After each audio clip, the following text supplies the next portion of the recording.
Hey there, ladies and gentlemen, and welcome back. I'm your host, PattSun, and today we're gonna be taking a look at r/ProRevenge, where OP just absolutely wrecked his cheating wife. Let's begin. My girlfriend had sex with two different guys in the first date, but not with me. Posted by Reddit user Do Independence. I want to keep it short. First, in no way I want to imply that she did wrong or she owed me anything. I just want to talk only about my own feelings regarding this. When we met, we have great connection from the beginning. For the previous 2 years, I was in a very bad place mentally due to the sudden loss of my wife in a car accident, so I was very grateful for being able to feel something again for another person. In the first date, she didn't want to eat in a particular restaurant, so we went to another one. This will be important later. We have 2 great dates, and at the end of the second one, things got very hot for both of us, but we end up not doing anything because she wanted to wait to the next day. So the next day, we meet up again at lunchtime and jump straight to bed. Couple of months later, we were talking in the car, and the question about one-night stands was made, and she told me that she didn't have any in her life. A few months later, when passing by the restaurant, she refused to eat on our first date. She confessed me without asking was because she date one of the bartenders there, and she didn't want to go with another guy there. A few weeks ago, we went to the cinema and dinner with the 2 of my friends that are a couple. She met them not long ago, so she wanted to know about how they met. And at the end of the history, they tell us they had sex in a car on their first date, for what my friend felt a little embarrassed. For that, my GF said, "We have all done that at some point, so don't feel bad." At that point, an alarm starts in my head, but I didn't say anything. A week after that, we went to have dinner with friends of hers that were on our city for a few days. We passed again in front of that restaurant and said we could try to eat there. And I say to that, "Now we can eat there?" She said that it's been enough time, almost exact 10 months from our first date. With all that, I confronted her and asked her again if she have had sex with anyone in the first date, and said yes, 2 weeks before she had sex with 2 different guys in their first date, and a couple times after that too. In her defense, she said that she didn't understand the question before. She thought I was asking only for guys who end up being boyfriends of her, and that these 2 are the only ones whom she had sex in the first date in her life.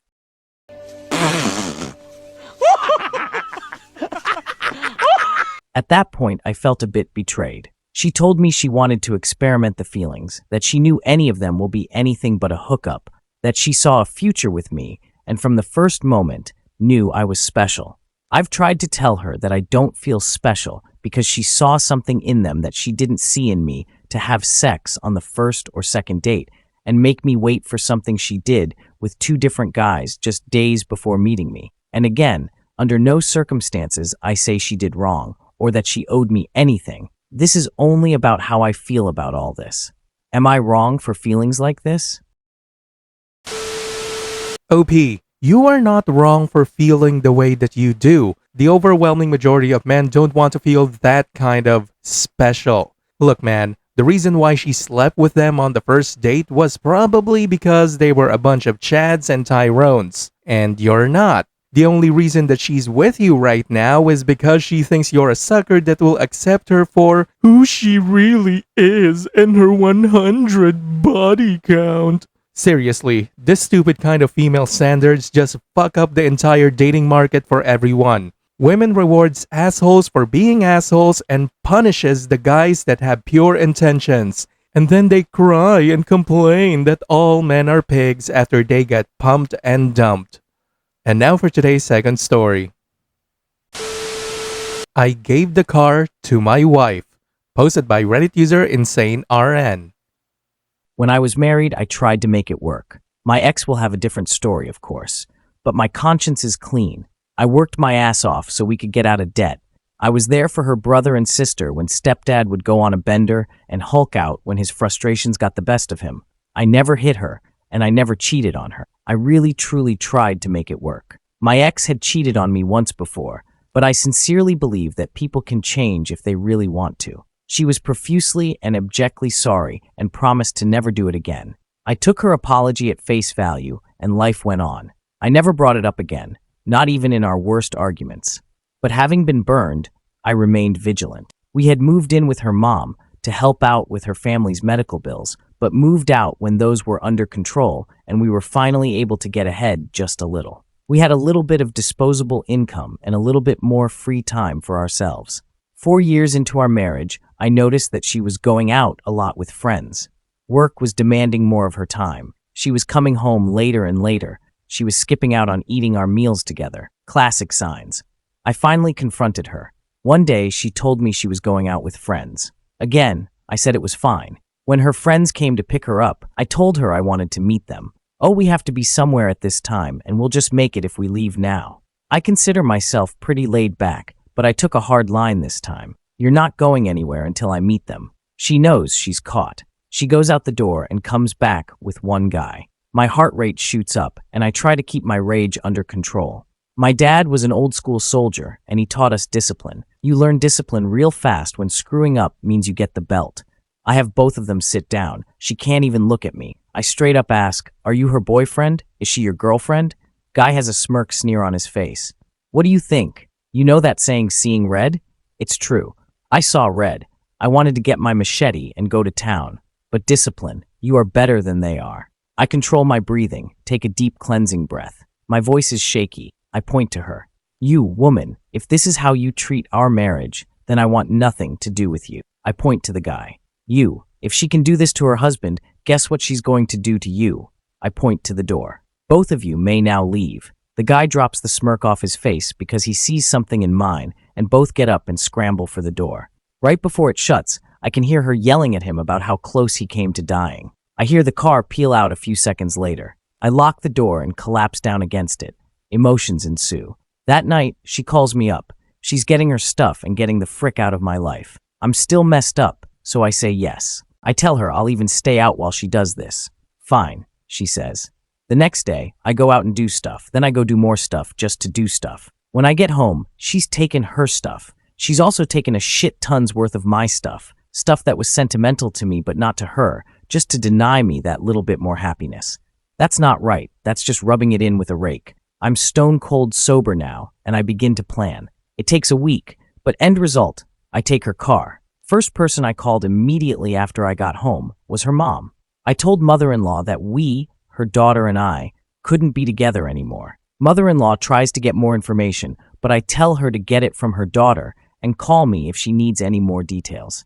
Mother-in-law is cussing up a storm, not directed at me, when I hang up. A couple of days later, I got a call from her brother, who is 6'1" and built like a brick shithouse. This is the guy who told me that if I ever hurt his little sister, he would melt my dead body in acid so no one would ever find it. "Bro, I'm sorry about what happened. If you need anything, just call."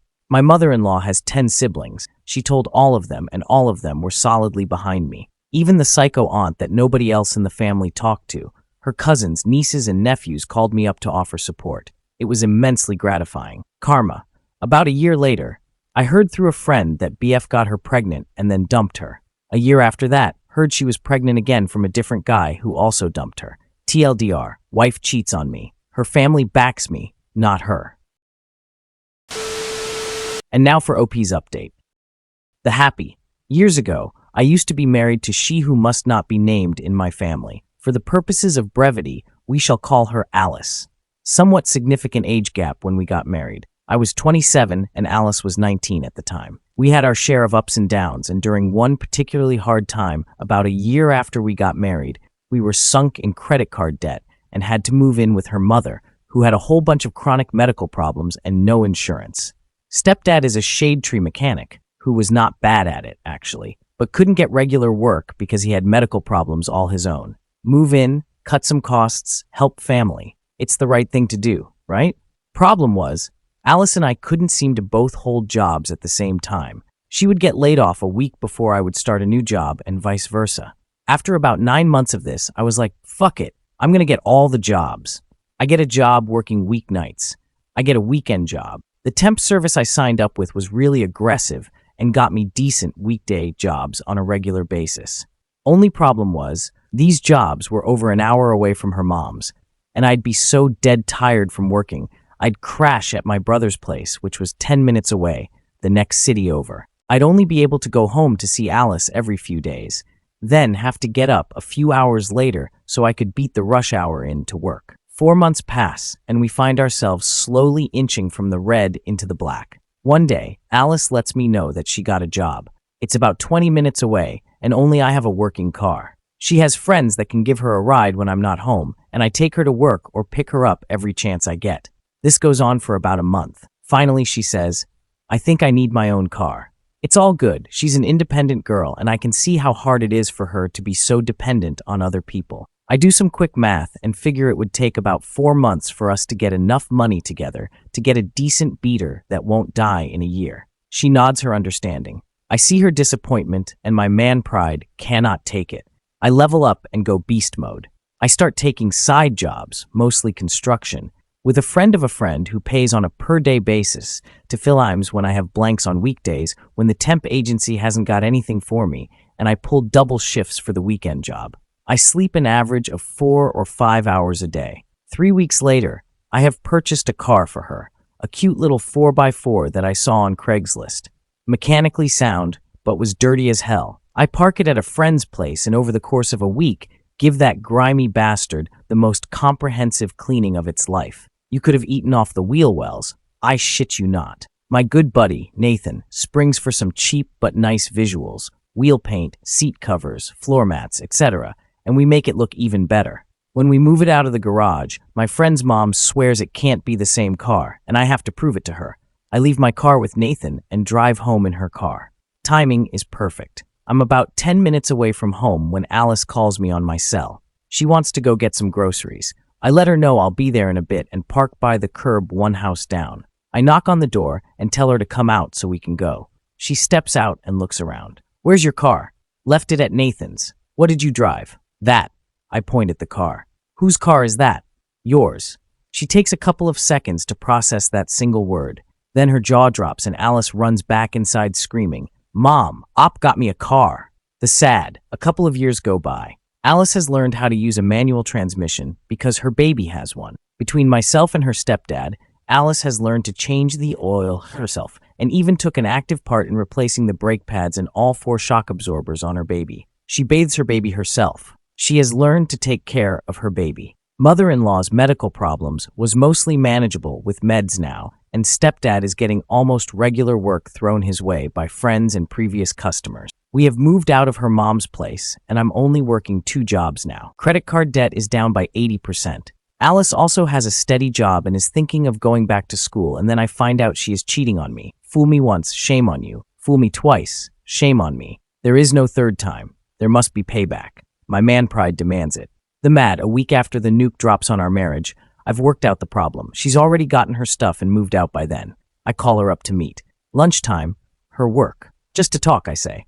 There's a little pseudo-eco-industrial picnic area right by the building she works at, and there's a fair amount of foot traffic, witnesses. There's some chit-chat, and she makes a vague appeal to work things out by dragging my dead dad into it. Hell's nah.